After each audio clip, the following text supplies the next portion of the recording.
जल्दी जल्दी बढ़ने वाली नहीं है। संसद का शीतकालीन सत्र अपने तय समय से एक दिन पहले ही खत्म हो गया।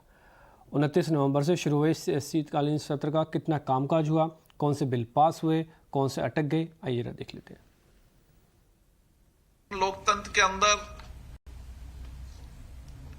सहमति असहमति हमारी लोकतंत्र की विशेषता है।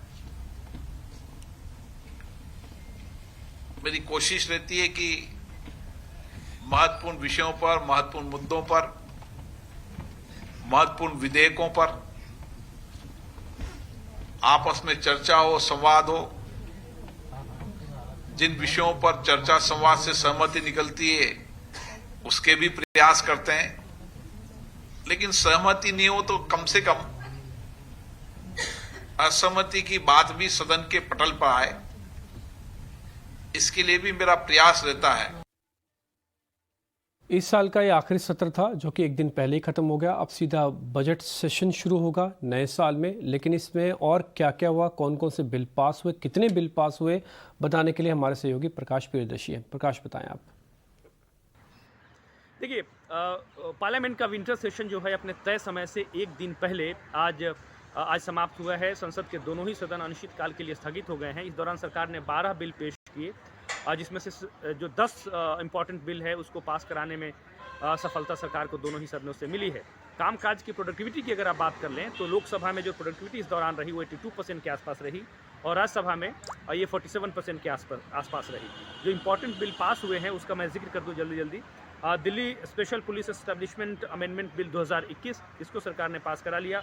Central vigilance commission amendment bill 2021, election law amendment bill, इस पर भी काफ़ी विरोध हुआ। खासकर वोटर आईडी को जो है आधार से लिंक करने का जो प्रावधान है उस पर काफ़ी विरोध हुआ, लेकिन सरकार ने इसको पास करा लिया। हाई कोर्ट और सुप्रीम कोर्ट के जजों की सैलरी और सर्विस कंडीशन से संबंधित जो बिल था उसको भी सरकार ने पास करा लिया। सरोगेसी रेगुलेशन बिल 2019 को भी सरकार ने पास करा लिया। Dam safety bill, national institute of pharma education and research amendment bill 2021, इसको भी सरकार ने पास करा लिया। कुछ इंपॉर्टेंट बिल जिसको कि अस्थायी समिति में भेज दिया गया, जैसे कि चाइल्ड मैरिज अमेंडमेंट बिल, जहां पर लड़कियों की शादी की जो मिनिमम एज है उसको 18 साल से बढ़ाकर 21 साल करने का प्रावधान है, उसको संसद की अस्थायी समिति के पास भेजा गया है। कुछ इंपॉर्टेंट बिल जो कि सरकार ने बिजनेस लिस्ट में शामिल कराए थे लेकिन पेश नहीं किया गया, उसमें सबसे इंपॉर्टेंट जिस पर काफ़ी चर्चा हुई क्रिप्टो करेंसी से संबंधित, उसको सरकार ने पेश नहीं किया। बैंकिंग लॉ अमेंडमेंट बिल उसको पेश नहीं किया और इलेक्ट्रिसिटी अमेंडमेंट बिल उसको भी सरकार ने इस दौरान संसद के इस सत्र में पेश नहीं किया।